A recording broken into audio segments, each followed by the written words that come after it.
আপনিই তো কথা দিয়েছিলেন আমি যা চাইবো আপনি তাই দেবেন। তোমার এই অসম্ভব চাওয়া আমি কিছুতেই পূরণ করতে পারবো না। তুমি অন্য কিছু চাইতে পারো। আমি আর কিছুই চাই না মহারাজ। বেদকন্যা, তুমি আমার পুত্রকে ভালো করেছো, তাই আমি তোমার কাছে ঋণী। কিন্তু সেই ঋণের পরিমাণ এত বেশি নয় যে আমার পুত্রকে দিয়েই তা শোধ করতে হবে। তুমি আমার ধন সম্পদ এমনকি রাজ্যের কিছু অংশ চাইলেও আমি তা দিতে অস্বীকার করব না। মহারাজ, ওসবের কিছুই আমার দরকার নেই। দরকার না থাকবারই কথা।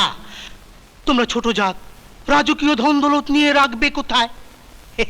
তাছাড়া রাজকুমারকে পেলে সে তো আর তোমাকে নিয়ে গিয়ে ওই বস্তিতে উঠবে না, এই রাজপ্রাসাদেই থাকবে। হ্যাঁ, তখন সবকিছু তোমারই হবে।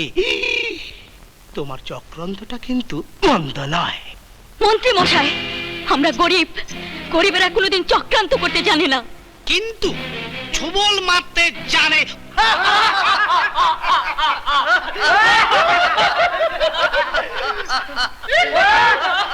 অপরাধ নেবেন না মহারাজ। আমার ভাবতে অবাক লাগছে, এক সামান্য বেদের মেয়ে হয়ে এই অবাস্তব দাবি করে এখনো প্রাসাদে দাঁড়িয়ে আছে। আমারও ভাবতে অবাক লাগছে যে তোমার মতো লম্পট চরিত্রহীন লোক কি করে এই রাজদরবারে ঢুকতে পেরেছে। চুপ করো! তোমার সাহস তো কম নয়। আমার রাজ্যে বাস করে আমার প্রাসাদে এসে আমার সামনে আমারই লোকেদের ধমক দিচ্ছ তুমি কোন সাহসে? সাহস তো আপনি দিয়েছেন মহারাজ। সেই সাহস এখন দুঃসাহস হয়ে আমার আত্মসম্মানে আঘাত করছে। এই অবাস্তব দাবি করছো তুমি কোন মুখে? তাহলে আপনিই বা কথা দিয়েছিলেন কোন মুখে? চুপ করো বেদকন্যা! আমার পুত্রকে দংশন করেছে সাপে, আর এখন আমাকে দংশন করতে চাও তুমি। আমি তোমার চালাকি বুঝতে পেরেছি। তুমি পুরস্কার চাইছো না, তুমি চাইছো আমার সরলতার সুযোগ নিতে। কিন্তু একটা কথা তোমার জানা উচিত, বঙ্গরাজ কখনো কোনো সুযোগ সন্ধানীকে প্রশ্রয় দেয় না। আর এটাও আমার জানা ছিল না যে বঙ্গরাজ উপকারের উপকার স্বীকার করে না। সংযত হয়ে কথা বলো বেদকন্যা। তুমি আমার সঙ্গে তর্ক করছো, জানো এই মুহূর্তে তোমাকে আমি কঠিন শাস্তি দিতে পারি। জানি রাজার চোখে যদি প্রজা অপরাধী হয় তাহলে শাস্তি দেন স্বয়ং রাজা, কিন্তু রাজা যদি অপরাধী হয় তাহলে শাস্তি দেন স্বয়ং ভগবান। তুমি অপরাধী। প্রহরী, এই ছোট জাতের বাচ্চাকে রাজপ্রাসাদ থেকে বার করে দাও। খবরদার, কেউ আমার গায়ে হাত দেবে না। মহারাজ, এখন আমাকে ছোট জাতের বাচ্চা বলে প্রাসাদ থেকে বার করে দিচ্ছেন, কিন্তু আপনার পুত্রের জীবন রক্ষার্থে যখন আমার হাত ধরে কেঁদেছিলেন তখন কোথায় ছিল আপনার এই অহমিকা?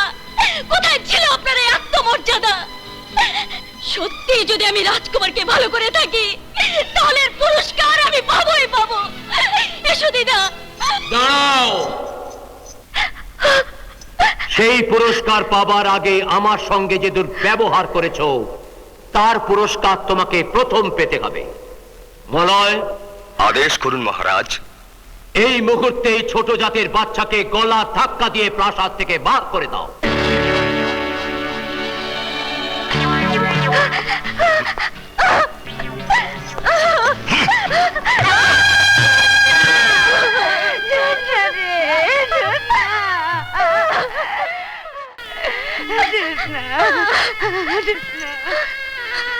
মহারাজ, শেষ পর্যন্ত আপনি আমাকে গলা ধাক্কা দিতে দ্বিধা করলেন না।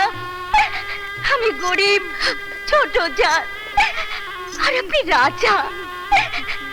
আপনার আমার অনেক পার্থক্য, কিন্তু চেয়ে দেখুন, চেয়ে দেখুন মহারাজ, এই রক্তের মধ্যে কোনো পার্থক্য আছে কিনা।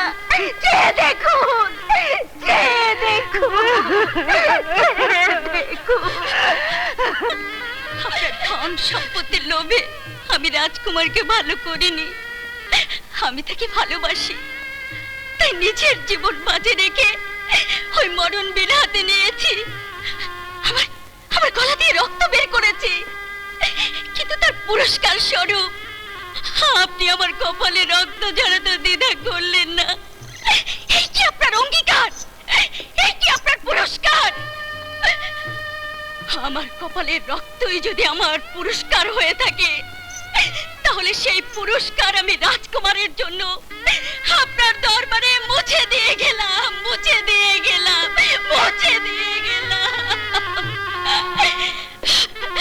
সত্যি যদি আমি তাকে ভালোবেসে থাকি, তাহলে একদিন না একদিন এই রক্ত এই রাজকুমারকে আমার কাছে নিয়ে যাবে। আপনারা কেউ তাকে ঠেকাতে পারবেন না, কেউ না, কেউ না, কেউ না।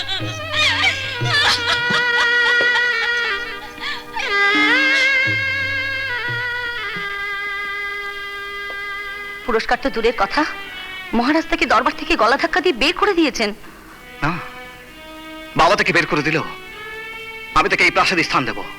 বিজয়, হ্যাঁ মা, আমি জ্যোৎস্নাকে ভালোবাসি। কোথায় যাচ্ছ?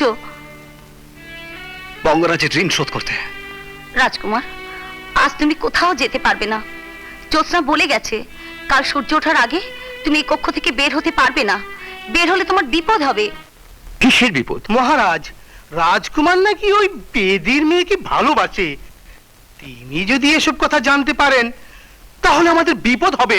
মহামন্ত্রী, তাহলে তাহলে এখন কি করা যায়? আমি তো বিচলিত না হয়ে পারছি না। মহারাজ, আপনি যদি অনুমতি দেন, তাহলে তাহলে তাহলে তাহলে আজ রাতে ওই বেদি বস্তি জ্বালিয়ে পুড়িয়ে আমি ওদের রাজ্য থেকে বের করে দেব, যাতে রাজকুমার আর কোনো দিন ওই বেদির মেয়েকে খুঁজে না পায়। তাই করুন।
আমি তোমাকে ছাড়া ফিরে যাব না, আমি তোমাকে সঙ্গে নিয়ে প্রাসাদে ফিরব। যে প্রাসাদ থেকে আমাকে গলা ধাক্কা দিয়ে বার করে দিয়েছে, সে প্রাসাদে আমাকে নিতে পারবে না, কিছুতেই না। তোমার বাবা আমাদের রাজ্য থেকে বার করে দিয়েছে, এমনকি গরিব বলে আমাদের ঘর বাড়ি জ্বালিয়ে দিয়েছে। তুমি চলে যাও, তোমার সঙ্গে আমার কোনো সম্পর্ক নেই, কোনো সম্পর্ক নেই। না জ্যোৎস্না, না। মুখে তুমি আমাকে তাড়িয়ে দিলেও তোমার ভালোবাসা আমাকে তাড়াতে পারবে না। যে ভালোবাসা দিয়ে তুমি আমাকে মৃত্যুর হাত থেকে বাঁচিয়েছো, সে ভালোবাসা এত নিষ্ঠুর হতে পারে না, পারে না জ্যোৎস্না, কিছুতেই না। তোমাকে আপন করে পেতে চেয়েছিলাম, কিন্তু সামান্য বেদের মেয়ের ভালোবাসা তোমাদের প্রাসাদে স্থান পায়নি, স্থান পেয়েছে আমার মুখের তাজা রক্ত। সেই তাজা লাল রক্তের মতো সিঁদুর আমি তোমার স্মৃতিতে পরিয়ে আমি তোমাকে আজই ওই রাজপ্রাসাদে নিয়ে যাও।